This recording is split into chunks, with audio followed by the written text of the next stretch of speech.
안녕하십니까. 계속해서 광주에서 전해드립니다. 본격적인 휴가철을 맞아 지역 간의 이동이 많아지는 시기인데요. 코로나19의 확산세도 끊이지 않고 있습니다. 광주와 전남에서는 다른 시도 확진자와 접촉한 사람들이 잇따라 코로나19에 감염되면서 방역에 비상이 걸렸습니다. 보도에 김혜린 기자입니다. 광주시청 앞 선별진료소. 진단검사를 받으려는 시민들의 발길이 이어집니다. 본격적인 여름 휴가철이 시작되면서 최근 광주에서는 타 지역 확진자들과 접촉한 뒤 코로나19에 감염되는 사례가 늘고 있습니다. 지난달 광주의 코로나19 신규 확진자 400여 명 가운데 30%가 타 지역 확진자와 접촉한 사례였습니다. 확진자들이 제주도나 수도권을 방문한 뒤 가족과 지인 등으로 연쇄 감염이 이어진 겁니다. 방역당국은 이런 감염고리를 끊어내기 위해선 시민들의 단합된 멈춤이 필요하다며 이동을 자제해 줄 것을 간곡히 호소했습니다. 올 휴가철에는 해수욕장과 유명 관광지 등 타 지역 여행과 외출을 자제하여 주시고 부득이 타 지역을 방문하실 경우 마스크 착용과 거리 두기 등 방역수칙의 철저한 준수와 더불어서 최근 2주간 전남에서 발생한 확진자 가운데 57%도 타 지역 관련 사례입니다. 전남의 경우 농업과 어업에 종사하는 외국인 노동자들이 많아 집단 감염 우려는 더욱 큽니다. 최근 완도와 나주, 목포에서 외국인 노동자가 잇따라 확진된 상황. 전라남도는 도내 외국인 고용사업장과 근해어업 선박 종사자들을 대상으로 진단검사를 의무화하는 행정명령을 내렸습니다. 주로 외국인이 이제 확진자가 발생하게 되면은 대부분이 집단 생활을 하기 때문에 발생 규모가 굉장히 큽니다. 이제 일주일에 한 번씩 검사를 저희가 실시해서 확진자가 추가로 발생되지 않도록. 코로나19 확산세가 좀처럼 잡히지 않으면서 방역당국의 고민도 깊어지고 있습니다. KBS 뉴스 김혜린입니다. 밤사이 코로나19 신규 확진자가 광주가 2명, 전남에서 1명이 추가되었습니다. 광주에서는 기존 확진자와 접촉한 1명과 감염 경로 미확인 확진자 1명이 나왔고, 전남에서는 터키에서 입국한 해외 입국자 1명이 진단검사에서 양성 판정을 받았습니다. 이로써 어제 발생한 코로나19 신규 확진자는 광주가 17명, 전남 6명으로 모두 23명으로 집계됐습니다. 여수시의 긴급 이동 멈춤 조치가 코로나19 확산세 저지에 효과를 거둔 것으로 나타났습니다.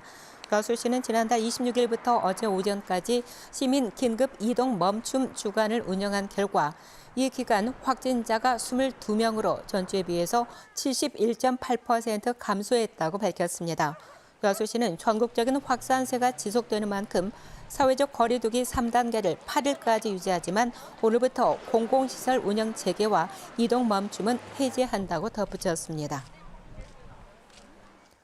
지난해 8월 섬진강의 범람으로 피해를 입은 구례 주민들이 배상 절차에 나섰습니다. 구례군은 지난달 22일부터 31일까지 섬진강 수해 피해 분쟁 조정 접수 결과 모두 1,818명이 1,042억 원의 피해 배상을 신청했다고 밝혔습니다. 접수 내역은 환경부 환경분쟁조정위원회가 심의와 검토 등을 거쳐 최종 피해액이 결정될 예정입니다.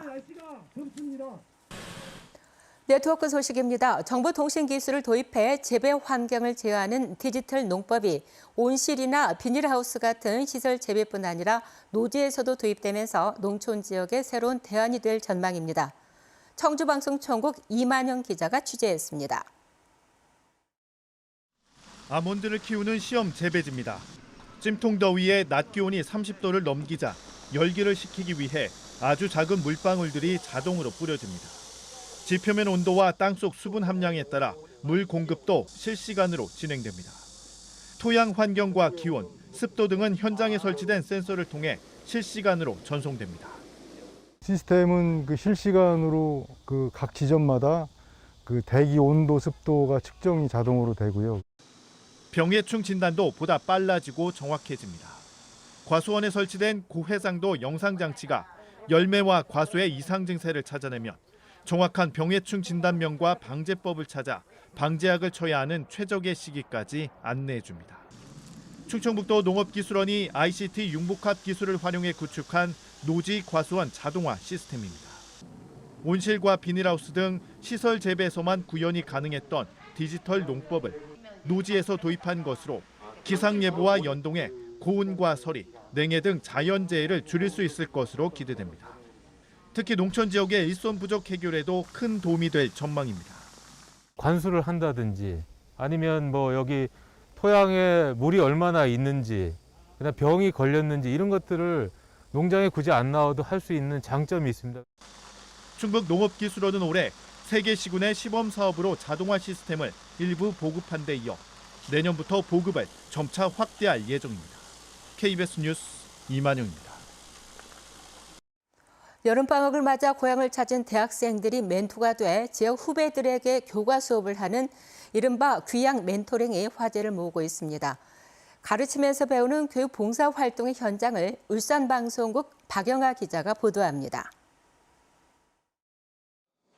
여름방학을 맞은 중학교 교실에서 과목별 보충 수업이 한창입니다. 선생님은 울산 출신의 대학생들입니다. 방학을 맞아 고향 후배들을 찾아 교육 봉사 활동에 나선 겁니다. 교과 수업은 물론 진로와 진학 관련 경험담도 후배들에게 들려줍니다. 이 시기 때 딱 수학을 딱 잡아서 가야지 고등학교 올라가서도 잘 할 수 있습니다. 수강생들은 사전에 신청을 받은 학생들로 저소득층, 다문화 가정, 한부모 가정 학생 등을 우선 배려합니다. 비싸게 학원 들어서 안 배워도 되고 학교에서 배우게 해주는 거니까 쉽게 배울 수 있어서 좋은 것 같아요.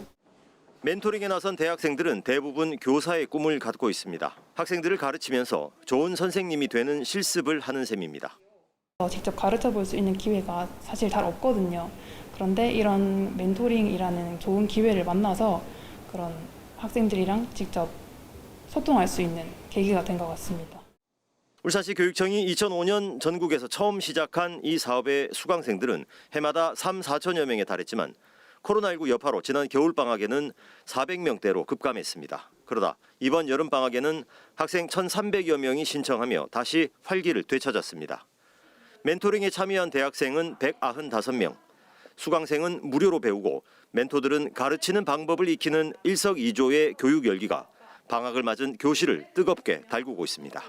KBS 뉴스 박영아입니다. 전남 지역의 집중호우 피해 복구비가 1,625억 원으로 최종 확정됐습니다. 전라남도는 지난달 5일부터 8일까지 이어진 집중호우로 인한 피해 복구액이 1,625억 원으로 중앙재난안전대책본부 회의 심의에서 최종 확정됐다고 밝혔습니다. 지역별 복구 사업비는 해남군이 605억 원으로 가장 많고 강진 226억 원, 장흥 200억 원, 진도 269억 원, 기타 시군이 325억 원 등입니다. 집중호우 당시 해남군에는 535mm, 장흥과 진도군에도 450mm 이상의 기록적인 폭우가 쏟아졌습니다.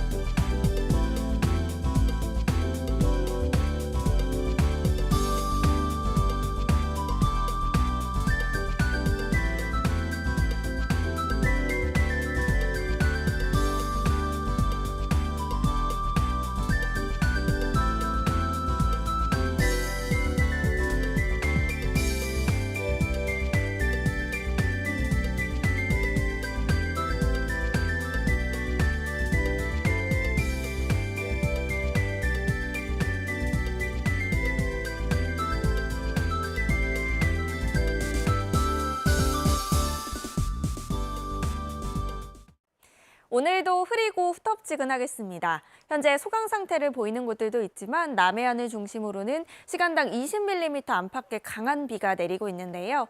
내일 아침까지 내렸다 그쳤다를 반복하겠습니다. 특히 오후에는 비구름대가 국지적으로 강하게 발달하면서 돌풍과 천둥, 번개를 동반한 시간당 50mm 이상의 매우 강한 비가 내리는 곳들이 있겠습니다. 내일 아침까지 예상되는 비의 양은 5에서 60mm고요. 일부 지역으로는 90mm 이상의 많은 양의 비가 내리겠습니다. 비가 내려도 더위는 여전하겠습니다. 현재 광주 전남 대부분 지역에 폭염특보가 발효 중인데요. 당분간 한낮 기온이 33도 안팎, 습도가 높아서 체감온도는 35도 이상으로 오르는 곳들이 있겠습니다. 밤사이에도 열기가 식지 않으면서 열대야까지 곳곳에 나타나니까요. 더위에 건강 조심하시기 바랍니다. 오늘 기온 자세하게 살펴보겠습니다. 낮 최고 기온 화순 33도, 담양 32도까지 오르겠습니다. 여수의 낮 최고 기온 31도, 순천과 구례 33도로 어제보다는 1, 2도가량 낮겠습니다. 목포와 강진 32도, 장흥과 완도 31도까지 오르겠고요. 신안을 비롯한 그 외 도서 지역은 31도에서 32도가 예상됩니다. 바다의 물결은 전해상에서 비교적 잔잔하겠습니다. 내일부터는 내륙을 중심으로 소나기가 주 후반에는 또 비 소식이 있기 때문에 이번 한 주는 우산 계속해서 가지고 다니시면 좋을 것 같습니다. 날씨였습니다. 전라남도가 올림픽 3관왕인 양궁의 안산 선수 등에게 축전을 보내고 격려했습니다. 김영록 전남지사는 도쿄올림픽 3관왕의 주인공인 광주여대 소속의 안산 선수와 2연패를 달성한 펜싱 남자 사브르 대표팀의 구본길, 김정환, 김준호 선수에게 축전을 보냈습니다. 양궁의 안산은 광주 출신으로 아버지 안경우 씨는 강진 출신이고 구본길과 김정환은 전남 에콜리안 영광시시 소속입니다. 광주시가 주최하고 광주디자인진흥원이 주관하는 2021년 제9회 광주 디자인 비엔날레 개막이 한 달 앞으로 다가왔습니다. 이번 비엔날레는 다음 달 1일부터 10월 31일까지 광주 비엔날레 전시관 등 광주 일원에서 개최되며 5개 전시와 특별전 1개, 기념전 2개 등으로 구성됩니다. 올해 디자인 비엔날레 주제는 디레볼루션으로 과거 산업에 의한 혁명이 아닌 디자인에 의한 광주의 혁명을 의미합니다. 오는 10월 27일 목포에서 열리는 2021 김대중 평화회의가 윤곽을 드러내고 있습니다. 백학순 김대중 평화회의 공동집행위원장과 집행위원들은 최근 2차 집행위원회 회의를 갖고 준비 상황 등을 점검하는 한편 실행 계획안에 대해 논의했습니다. 이번 2021 김대중 평화회의에서는 사나나 구스망 전 동티모르 대통령이 화해와 연대라는 주제로 기조 연설을 할 예정입니다. 월요일 아침에 함께한 KBS 뉴스를 마칩니다. 감사합니다.